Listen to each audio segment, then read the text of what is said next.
So, part 2 of Module 7, maintaining a brisk pace. How do you maintain a brisk pace? The goal here is for you to learn how to maintain a brisk pace. Sounds like the right thing to do in a part of a module on maintaining a brisk pace.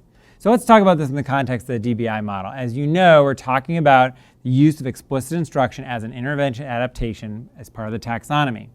And when you're thinking about the way you're going to change your instruction, sure, you're going to think about explicit instruction in general, but you might think, you know what, the primary thing I need to change here is the pace of my instruction. And so that's what you might decide to change. That might be the way in which you improve the quality of your explicit instruction. So that's the context for this.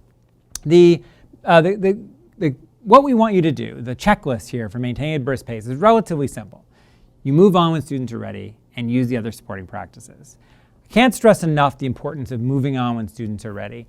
We often get stuck in this space of like, we got to model and model and model, or we got to do lots of guided practice. And often it's true, but you want to be on the lookout for students getting it and being ready to do something else. So what's the reason we focus on this briskness? I've heard people say before, you know, why is that important? The idea here is, and I'll read this quote to you, or you can stop the video so I don't have to read to you, but the true art of pacing lies in creating a sense of urgency and not leaving your students, and also not leaving your students in the dust. So think about what that means. We want to move at a pace that shows students we want them to learn a lot of things. Students who have intensive needs are already behind because they haven't received the instruction that's going to help them. They haven't because of their disability or because of their difficulty. They're experiencing difficulty in learning the content. So for these students, it's more important than ever that we create a sense of urgency. But that doesn't mean, one, that we leave them in the dust. And number two, it should never mean that we're racing. It should always mean that we have a steady pace, moving right along briskly. And I'm kind of going backwards here, which would go that way, but whatever, it doesn't matter. Okay, so that's why I need to maintain a brisk pace. So let's think about, for you, what does a brisk pace look like in your classroom? Do you use a brisk pace? Do you think that's something that you could do better? But think about moments in which you do have that brisk pace. What does that look like? How quickly do you go? So go ahead and write about that in your workbook, and we'll come back together.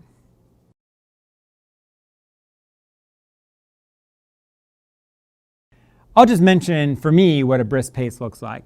When I teach, a brisk pace looks like me having a clear set of things and goals that I intend to reach as we go through the lesson. In a way, it all goes back to having that clear objective and the specific learning outcome that you know is coming. And if I have that in mind and I've designed my modeling and practice appropriately, then the brisk pace is really me sort of moving swiftly but calmly through each piece of that. And I made it sound probably way more great than it is, but that's basically what I'm trying to accomplish when I do that. Okay, so the first part of maintaining a brisk pace, as we already said, is moving on when students are ready. Critical for us to think about this. So when you're modeling, the thing you want to think about is, have I done enough modeling? And you might, and then when you've done enough modeling, basically that means we're ready for what? We're ready for practice. When you're in practice and you've chosen to do guided practice, you want to make sure to think to yourself, when are students ready for independent practice? And if you're in independent practice, or sometimes even guided practice, when have students mastered the skill or objective and are ready to move on entirely? And I think many of you have a good sense of when you should move on. But I also think there are many of us who we lose a sense of perspective about when we should move on, and we worry we've got to do more practice. So how do you decide when to move on? Thinking about your modeling and practice sequence. We can think about it in terms of the I do, we do, you do, modeling, guided practice, independent practice. So let's look at this. And the thing that we want to do here is think about the transition from I do to we do, and the transition from we do to you do. And so let's look at that transition from I do to we do. So the thing you need to think about when you are doing your modeling is to think about what students are able to do. Can they identify the steps in a procedure you're talking about? Can they tell you the key aspects of the skill? If it's something that's a vocabulary word, can they state the definition and tell you what it means? And you might be ready for practice just from that. So that is a pretty simple way of thinking about I do to we do. from your model to guided practice. Because during the model, you're not expecting the students to do very much. So getting to the guided practice or even the independent practice is going to be critically important. So then, let's say that you opt to do a we do. Because remember, as we've said before, you don't always have to do guided and independent practice. You might sometimes skip from the modeling right to the independent practice. But let's say we're talking about an instance in which you decide to do that. The key question for moving from the guided to the independent practice is, can students replicate the steps in the procedure or the aspects of the skill with limited guidance or prompting?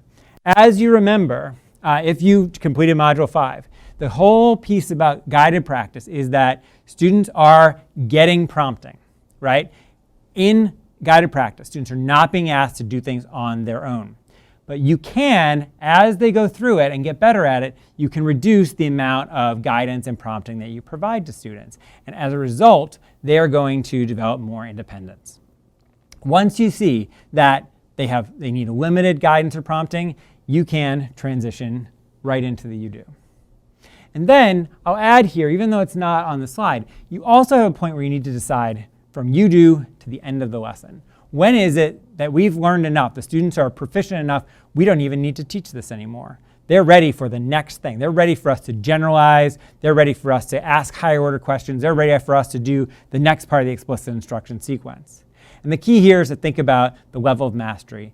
If you completed earlier parts of this, if you completed Module 6, you learned about the importance of a high rate of correct responses. And in independent practice, you may recall that the rate should be what?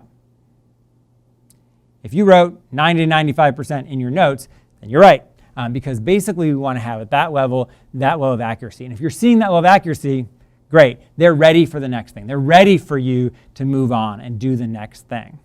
So that's when to decide to move on from the modeling to the guided practice, or modeling to the independent practice, from guided practice to independent practice, and from practice into the wider world of new things. Okay, so now let's look at a video example of this. In this example, Ms. A is teaching a lesson on sentence segmentation, and you're looking here at a guided practice example where the teacher is providing prompts for the students.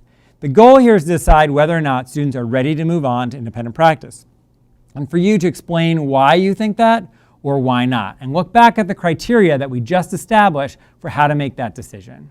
And as a result, you can establish, based on that, is the pace sufficiently brisk? So let's go ahead and watch that video, and you can think about whether or not the teacher, Ms. A, is teaching at a brisk pace. So let's watch the video now.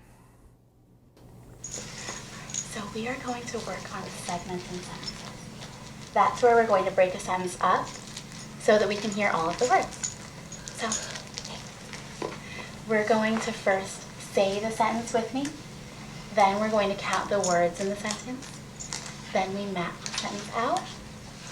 And get to touch and read the sentence. I know that's a lot of steps, but I'll tell you each part. So first thing you do is say my sentence. He ran home. Say it. He ran home. Good job, friends. Now let's count how many words are in that. Say it again. He ran home. How many words did you hear? 3. Now let's map it. Use your tiles. He ran home. Let's try again. Take your chips back to you.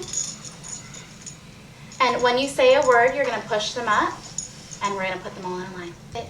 He ran home. Now let's touch and say our sentence. He ran home. Now let's read it fluently. He ran home. Good job, friends. Now let's put those tiles back. We're going to try another sentence.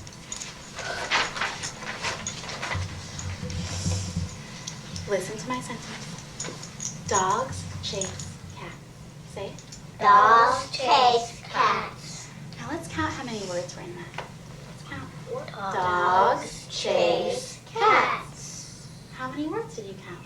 3. Now let's map it.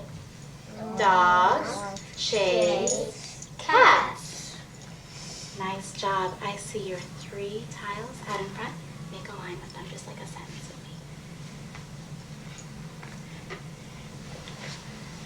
me. When we write, we start here and we go over. Put your first tile here for he. Oh wait, no. First tile for dogs. Chase. Cat. Good job. Now we don't need these. Now let's touch and say. Dogs chase cats. Now read it. Dogs chase cats. Good job. Take your tiles back to you. Listen close. This is our longest sentence yet. The man wore a green hat. Say it. The man wore a green hat. That's lots of words. Let's count them. The man wore a green hat. Let's try one more time. Make sure you're getting all those words. Let's count. The man wore a green hat. What color was his hat? Green. I don't want us to forget that part. One more time. Count the words. Make sure we have them. The man wore a green hat. Look at your fingers. How many words did we count? 6. 6 words. Now let's map it. The man wore a green hat. Nice job, friends. I see all your tiles in a line. Now let's touch and say. The man wore a green hat. Now let's read it all together. The man wore a green hat. Good job, friends. Take all your tiles back to you. Give yourself a kiss on the brain. Beautiful work with those sentences. Now these tiles don't have to go back in the bag. They can just go.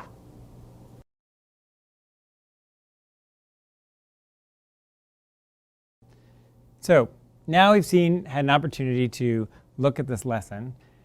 So now let's go ahead and review it.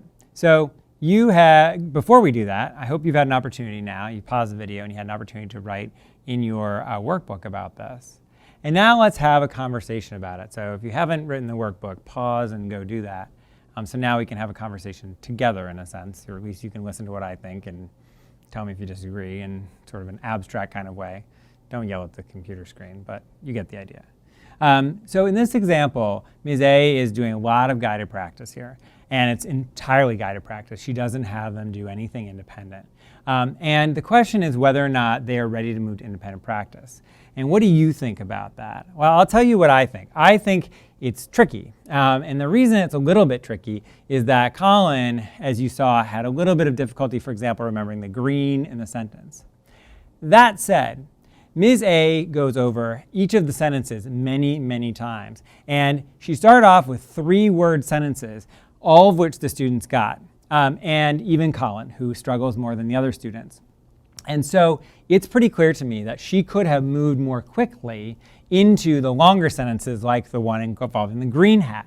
So she either could have done more complex guided practice depending on the focus of her lesson. If her goal was to do longer sentences, then she should go there, and she could do it either guided or independent. But if she wants to stick mostly with the short sentences, the students were already ready for her to allow them to do it on their own. So I think overall, she's doing a good job with her lesson. The students are engaged. Overall, the students are learning some great things, but because Ms. A is not sort of monitoring how ready the students are for the next phase, I think we could see that perhaps it could have been a little more brisk. But again, as we said before, it's still a good lesson. I like this lesson. I think the teacher is doing some effective things with the students in terms of their phonological awareness skills. But at the same time, we can always make it a little bit better, and briskness might be one way to do this. The second part of maintaining a brisk pace is using the other supporting practices. The supporting practices, as you know, are designed specifically to create an environment in which things are moving along. Here's an example of the briskness. So you can think about it this way. When you use the other supporting practice, you ask yourselves, am I effectively eliciting frequent responses? Frequent. You may recall from Module 6, if you did that module, that I sort of had my clock in my head, the sort of warning, right? When I get to a minute and I haven't elicited a response, I start to worry, I haven't done it often enough. And part of the way I maintain a brisk pace is to make sure that I provide lots of opportunities to respond. And then similarly, we want to be providing very frequent feedback. So students have lots of opportunities to give answers and lots of cases in which they're getting that immediate specific feedback. So if you're using these supporting practices, you are, by definition, also doing the third thing, which is maintaining a brisk pace. So they're all intertwined here, which is why the three of them together fit together as supporting practices. Now I have an opportunity to watch Ms. Pollock once again do her demonstration of how this works in a classroom that she is leading. So take a look at this math lesson about perpendicular lines and see how she both effectively and ineffectively paces briskly. So go ahead and watch this now. Today, we'll be learning about perpendicular lines. Perpendicular lines are two lines that meet at a 90-degree angle. And remember, we already know what a 90-degree angle is. It's when an angle meets at this right angle, and we measure this with our protractor, and it's a 90-degree angle. So keep this in mind. Remember, we're going to be thinking about those 90-degree angles. Now let's look at some examples of lines and decide whether or not they're perpendicular. These lines here are perpendicular because they meet at a 90-degree angle. We can draw that box right on there to indicate that it's a 90-degree angle. These lines are not perpendicular. In fact, they're parallel because they never meet. So these lines are not perpendicular. They do not meet at a 90-degree angle. Let's try some for practice as I erase the board. Let's look at these lines. I'm going to erase this too. Are these lines perpendicular lines? Show me thumbs up if you think they are, and thumbs down if you think they're not perpendicular. I see mostly thumbs up, so you guys are showing me that these are perpendicular lines, and I agree with you because they meet at a 90-degree angle. Let's look at these lines. Are these lines perpendicular? Give me a thumbs up if you think they are, and a thumbs down if you think they're not. I see mostly thumbs down. So this one is tricky because these lines do meet. If we extended this line and extended this line, they do meet. But this angle is not 90 degrees, so it is not, these lines are not perpendicular. So if you were showing me a thumbs down, you got it. Nice job. Those lines are not perpendicular. Are these lines perpendicular? Thumbs up if you think they are, and thumbs down if you think they're not. I see lots of thumbs up. Turn and tell your partner why you think they're perpendicular lines. Nice, I like the way you said that they're perpendicular lines because they meet at 90-degree angle. Very good. And let's try this last example on our own. Are these lines perpendicular?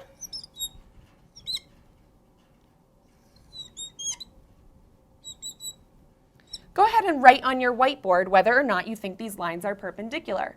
Write a Y if you think they are for yes, and an N if you think they're not for no. On the count of 3, show me your whiteboards. Excellent. Everyone said that they're not perpendicular lines, so you should have written an N on your whiteboard because these lines do not meet at a 90-degree angle. So they are not perpendicular. Now it's going to be time for you to practice on your own. There's a worksheet on your desk. Go through and decide whether or not each set of lines are perpendicular. Remember, perpendicular lines are two lines that meet at a 90-degree angle. Today, we will be learning about perpendicular lines. Perpendicular lines are two lines that meet at a 90-degree angle. And remember, we talked about what a 90-degree angle is. It's when two lines meet and form a 90-degree or right angle. Remember, we've measured with our protractors? All right. So let's go through these examples and decide whether or not they are examples of perpendicular lines. These lines are perpendicular, and they're perpendicular because they meet at a 90-degree angle. Okay? These lines are not perpendicular because they don't meet at all. So they're actually parallel lines. Make sense? Give me a thumbs up. Excellent. Now let's try some together. Are these lines perpendicular lines? Yes or no? Robert, what do you think? You think they are perpendicular lines? Why? Because they meet at a 90-degree angle. Nice job. How about these? Are these perpendicular lines? Nope, they're not. They meet, but not at a 90-degree angle. If we extended them out, you'd see they meet, but not at a 90-degree angle. Try this one on your own. Is this an example of perpendicular lines?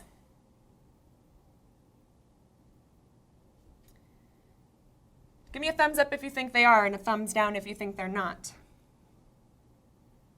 I see lots of thumbs down, but they are perpendicular lines because they meet at a 90-degree angle. Remember, we looked at that angle and we saw that it was 90 degrees. We could make our little box, that it was 90 degrees.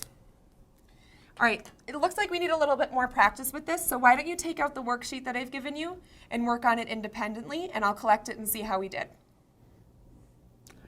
Okay, so presumably you had an opportunity to watch Ms. Pollock's video. If you didn't, you should go do that now. And so if you think about the way that she did that, in the case where it was not as brisk, you notice that Ms. Pollock did not use the supporting practices as often. She did it where she did not elicit responses as frequently as she might have in other cases. She didn't provide a lot of that specific feedback. And then when we think about moving on, you could see that in this example, she did something that I see very frequently when I work with teachers, and something that I did myself when I was a teacher, which is I moved on, and teachers often move on too quickly. Basically, we say, oh, we did one model, we're time to go, we're ready for the next thing, and their students are not. And so this is a serious concern. Brisk pacing does not mean very quickly moving to the next thing. It means knowing when you're ready to move to the next thing and doing that. And if you're not ready, you can maintain briskness by continuing to elicit responses and continuing to provide the specific feedback that's going to result in students understand the content better. So again, it is a considerable problem when people don't take the time to do multiple models. Or often I see the same thing with guided practice. People are anxious to get students to do it on their own. And so they'll go from one model to one example guided practice, one thing they do together, and then right away they're off to independent practice, and students are not ready. And that's what you saw as an example in Ms. Pollock's lesson. The students were not ready, and so although you didn't see the students, we can imagine that they did not do well with the assignment when they were asked to do it on their own. They were far from that 90% accuracy because Ms. Pollock had not set it up where she knew that they were ready to move on. So briskness does not mean, racing. It means doing it in a systematic way and making clear decisions about when to move on. And you saw her doing that better in the good example. So I hate to perseverate on the bad example, but it's really critical. Don't just do one model. Don't just do one guided practice because you're checking it off the list. Do enough for students to be understanding it. So now, a really great example. I'm excited to share this with you. This is a real curriculum example. This is from a curriculum in which they do a strategy called sounding out, which is a phonics strategy that many of you may know. And what is really interesting and exciting about this curriculum is that they have 3 stages of prompt.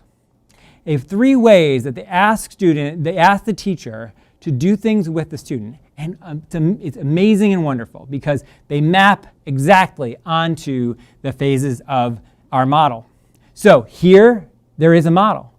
Exactly what we want in an explicit instruction sequence. Then we see here the together. This is what kind of practicing we're doing it together. That should be, in your mind, guided practice. And then they do it on their own.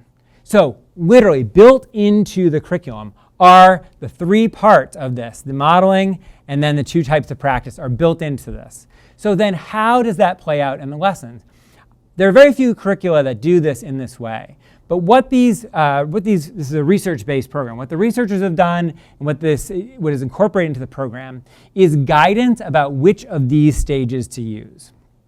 So here, the curriculum is very specific that you can use all 3 of those different stages. And it even gives you guidance about when to go back and model and then go back to different stages. So basically, you can go back to stage 1 if students are struggling, if you decide to do it at stage 2 or stage 3. and it gives you even more guidance about particular different kinds of words.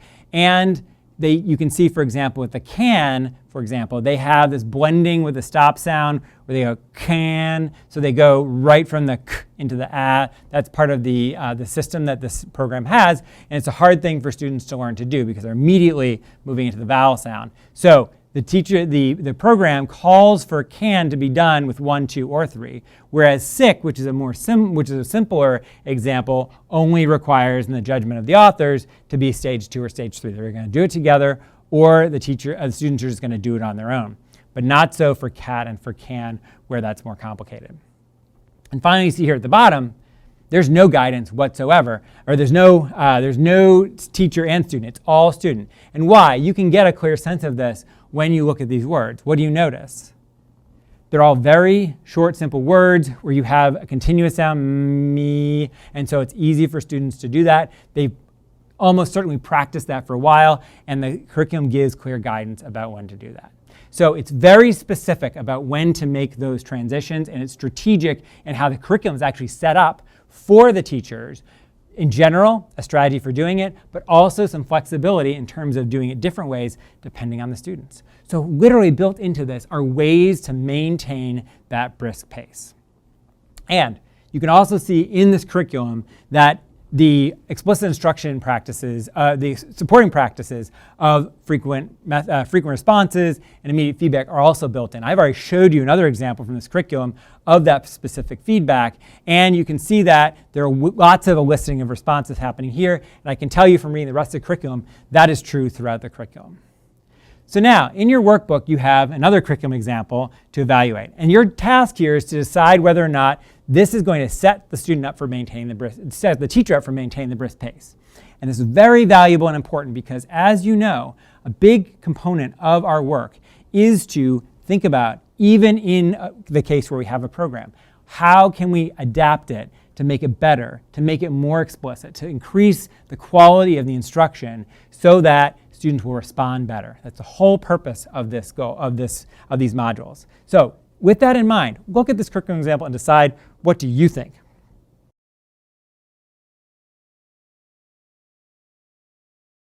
Okay, now you've had an opportunity to look at the curriculum and think about this. This is from another research-based program that was designed by researchers just like the last one. And this one is different, but there are built-in strategies for the teachers to do things with the students. Now, what you notice here is that the routines are not flexible in the way that they were in the other case. So this specifies when you move from one to the other. And so essentially, the researchers who have been involved in this project have decided that we have a sense of when it's been enough modeling, and when it's been enough guided practice, and enough guided practice to move to independent practice, and so on. So it's interesting because the researchers have built in a decision about that amount. This is a word reading program, and often in word reading, it's not necessary to model extensively. And in this program, it's peer-mediated instruction, and so the students with a partner will have many opportunities to practice in sort of a both guided and independent way, because it's not the teacher who's guiding them, but they are getting guidance from someone. It's so independent in the sense that they are not involved with a teacher directly. So you can see there that in some ways, it doesn't meet that criterion of giving you guidance about when to move on. It simply moves on. One way in which this curriculum is very good at maintaining brisk pacing is frequent use of responses and immediate feedback from the teacher. This is scripted in a way that allows the teacher to move on quickly. I've actually seen this curriculum in action, and when I've seen this curriculum happening in classrooms, what I've noticed is when teachers follow this procedure and use the script to help them, the lessons go much faster than if the teachers sort of do them on their own. And I'm not a guy who loves the script. Honestly, if you ask me, I would much rather teach without one. I don't have a script when I do these videos, as you can probably well imagine. I mean, I practice, I prepare, but it's not scripting.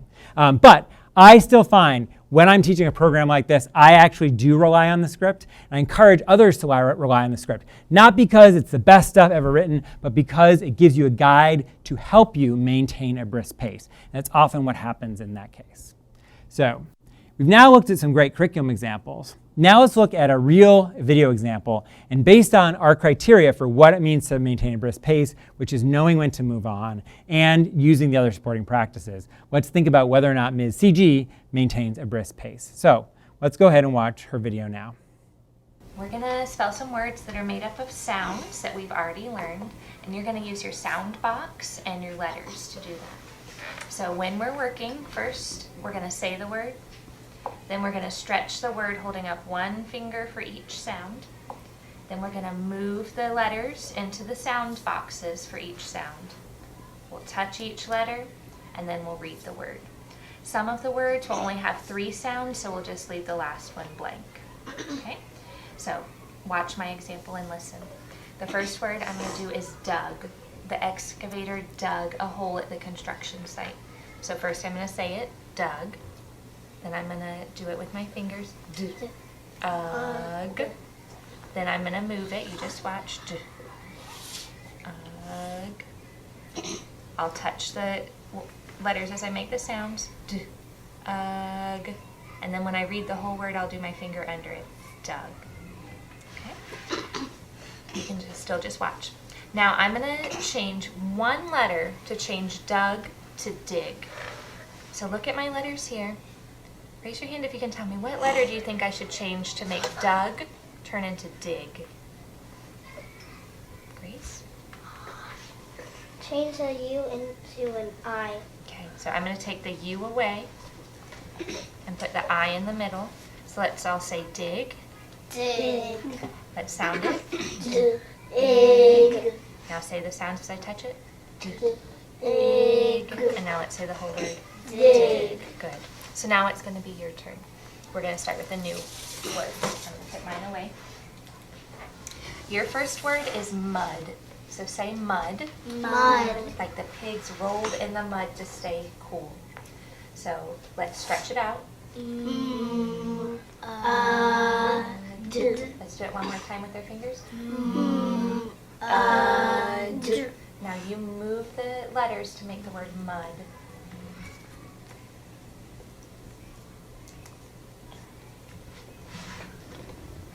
Good. Now let's touch the letters as they say the sounds. And now do your finger underneath it and say the whole word. Mud. Awesome job making the word mud. Now you're going to change one letter to change mud into mug. Like you drank hot chocolate from a mug. So let's say mug first. Mug. Let's stretch it. Mug. Change your word mud to mug.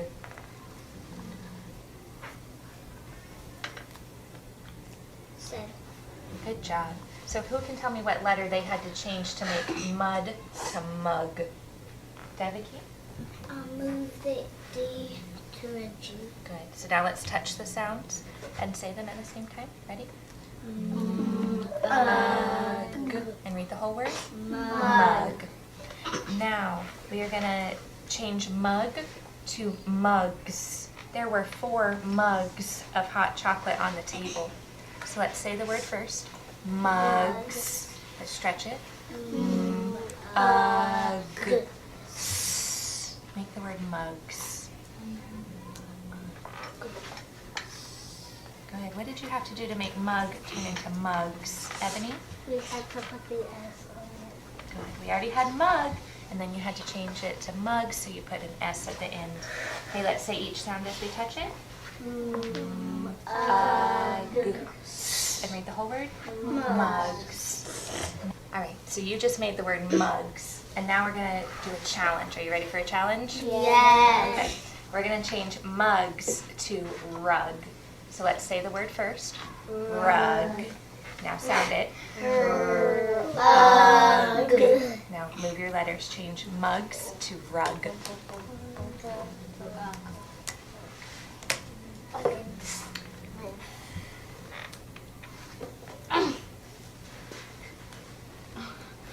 You guys did great. So you had to make a couple changes on that one. So what changes did you have to make mugs go to rug? Silas? Take the S away. Okay, so that was one change. You took the S away. Deviki, what was the other change? Move the M. And what did you change the M to? AG. The M was over here. So what did you change the M to? R. R, good. All right, let's touch the sounds as we say them. Touch the sounds. And then sweep your finger under. Rug. Good. You guys did a great job spelling words today. Thank you. Okay, and you can see like some of the other videos we've watched, the teacher is very clear, the teacher is very calm, and creates an environment in which I can imagine students feel very safe. So let's think about her, so let's first talk about her decision when to move on to the next part of the lesson. So she began with what? She began with a model in which she started with the word dug and then moved on to dig. And here's where she made what I think was a good decision. She did something a little unusual, which I would not have done, but it worked for her in the end. She actually let students, when she said dig, she let them decide how to change the letter. I'm circling this because it says dig right there. She sort of allowed them to say what would be changed, and she let a student give the answer for that, which I would not have done because that's not something that they've actually learned. She made that decision though because I think she realized the students were prepared to move from a model to guided practice, and she basically used that as an example of how she could do that. But again, if I were to do that, I might have done it differently. I would have had the students, would have done the full model with dig, and then based on student responses, moved on then to the guided practice. So then she does considerable amount of guided practice. Was there an example of independent practice in this lesson? Think about that for a second. I would say no. I would say throughout the entire lesson, the teacher is guiding the students through the example. There's never an instance in which the teacher has the students do it on their own without any guidance from her, where she says, repeat the word, move your tiles. She guides them through it more than that every single time. So I think that it is possible that she could have moved into something more independent at the end of this lesson. You notice also the students never made a mistake. And that's not necessarily a bad thing, right? We've talked about the fact that if students are doing well, it's a good sign. But we're not always going for 100% accuracy. We're going for 85% accuracy for when we do guided practice. And if we're at 100%, we have to think to ourselves, maybe this is a little bit too easy for these students. Even with rugs, which was a more difficult word, and by the way, which she did not say correctly, it's rugs, not rugs. I understand she wanted to have the S sound, but just to make clear. And again, nothing against the teacher. Many people do that, including me when I want to make it simpler for first graders. But in fact, it is a Z sound. More to the point though, she is, even with the word rugs or rug, changing the word from, I guess it wasn't rugs, it was something else with an S, but changing it to rug, that was the ultimate one that she did. It was mugs to rug. That required 2 changes, and the students did it without any problem whatsoever, which suggests to me that they could have done something more independent during this lesson, which she didn't have them do. So it's an interesting mix here. She did a good job of deciding when to move from modeling to guided practice, but not as clear that she moved as well as she could have from guided to independent. So that's part of it. What's the second part of brisk pacing? It's using supporting practices. So think about her supporting practices, eliciting responses. Did she elicit responses? Constantly. A very good example of a teacher constantly engaging kids in eliciting responses. I've seen very few examples that are as good as this about the frequency of the responses. You've seen some other great videos, but I think this one has students constantly engaged in that. And there's a variety of different response formats. You saw sort of physical responses, you saw verbal responses, and so on. So great mix of those. So then she's doing a good job of that. What about providing feedback? She provides continuous positive feedback, and some of it is actually specific. So overall, I would say she does maintain a brisk pace, but I would say these students are probably ready for something slightly more brisk than what she did. So I'm not sure if you agreed, but maybe you did. And did she move on when the students are ready? Partly. And did she use other supporting practices? Definitely. So that's my evaluation. What's yours? You're not going to tell me, but you can tell a partner, so talk with somebody about it. It'd be an interesting exercise to discuss this lesson, see if you have the same, if you agree with my interpretation. So now that we've talked about brisk pacing in general, it's time to wrap it up. So finally, we're going to have an opportunity to do a journal entry, and as you know, we always end with a nice quiz. So let's look at the journal entry. For the journal entry, you're going to have a nice opportunity to look at another lesson and figure out whether or not this is a good example of brisk pacing or not. So your task here is to figure out if the teacher maintains brisk pacing and to write that in the journal to give you an opportunity to process deeply the question whether or not this is an effective example of brisk pacing. So let's go ahead now and turn to the video, and you'll get an opportunity to see the teacher engage in this lesson and see whether or not the pacing is brisk. So today we're going to make some words and read words that have the long E sound, and we're going to learn some different ways to spell the long E sound. So this word is seed. What's the word? Seed. When there's two E's together in a word, they stand for the long E sound, the sound we hear in the middle of seed. So it says E. So when I touch under E, you're going to say E. E. E. I'm going to put the S and the D back. When I do my finger under the word, you're going to say the whole word, seed. And when I touch under the E, you're going to say E. So let's try it a few times. Seed. E. Seed. E. Good. All right, this word is meat. What word is it? Meat. In meat, there's EA in the middle. And most of the time when EA is together, it also represents the long E sound, the sound in the middle of meat. So it says E. So when I touch under EA, I want you to say E. E. E. When I do my finger under, I want you to read the whole word. Meat. E. Meat. E. Good. All right, so we're going to practice reading both words now. And when I touch under just the EA or the EE, you'll say E. Meat. Seed. E. E. Meat. Seed. E. E. Good. I like how you're reading it so nicely. I'm going to give you a word list now. And on the word list, you're going to take your pencil and you're going to underline any time you see EA or EE together. Sometimes there's going to be just an E by itself. That's going to be the short E sound, and it's going to say eh. And some words won't have any E's in it at all.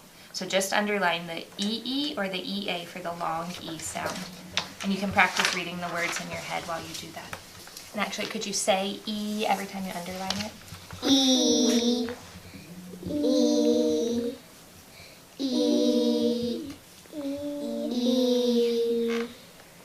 E. E.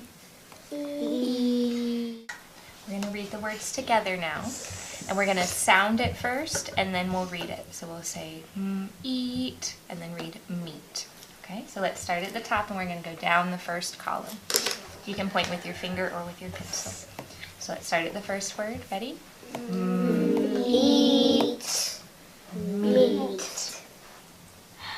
Ear. Here. Let's start at the top of the next column. At.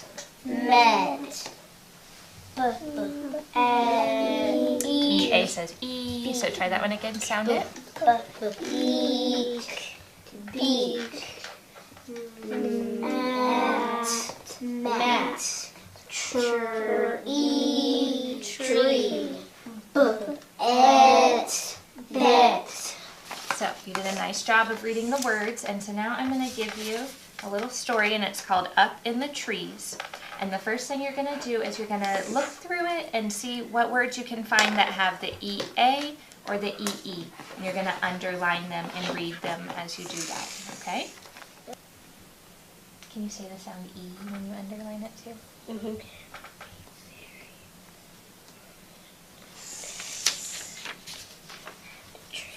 E.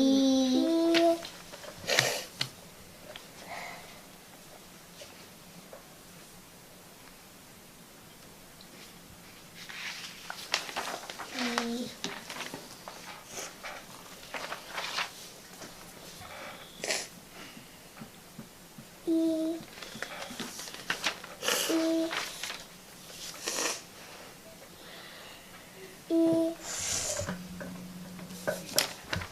E. E. So what words did you find in the story that had the E-A or the E-E? Addison, what did you find? I found C on lots of parts of the book. C. Good. Aspen? I saw easy on most of the pages. Good. Easy is one word. Tree. Trees. Easy. Mhm. C. There's one more that we haven't said yet. You can look through and see. We said easy, C, tree. Aspen? I forgot. Addison? Here. Here is in there too. So we're going to read this book, and before we do, I'm going to tell you a little bit about it. It's about birds that live in the tree. That's why it's called Up in the Trees. There's going to be 3 different birds. This bird is a crow. This one is a woodpecker. Owl. And then the owl. The Last owl. one is the owl. The owl. Yeah. It's the owl on the front It's the and the owl. back. And so the book is going to tell you about the birds in in the the trees. So we're going to read it together first. So let's open up. Yeah, let's read the title first. That's a good idea. Up in the trees. Okay, start together. Some birds are easy to hear, but hard to see. Owls are easy to hear, but hard to see at night. Very nice reading. I like how you stayed together. Which bird is easy to hear, but hard to see at night? Which one is easy to hear, Addison? Owl. Owl. Let's look at the owl page. Why do you think they're easy to hear? Because they go like hoot, hoot, hoot, They hoot. do. And why are they hard to see? EJ, what do you think? Because some can camouflage into the darkness. Thank you. You guys did great reading today. I hope you learned something about birds from this book, and that you'll remember that EA and EE say what? So when you see those in different books, you'll be able to read those words better. Owls are nocturnal. And we're all 6th grade. Good. They are nocturnal.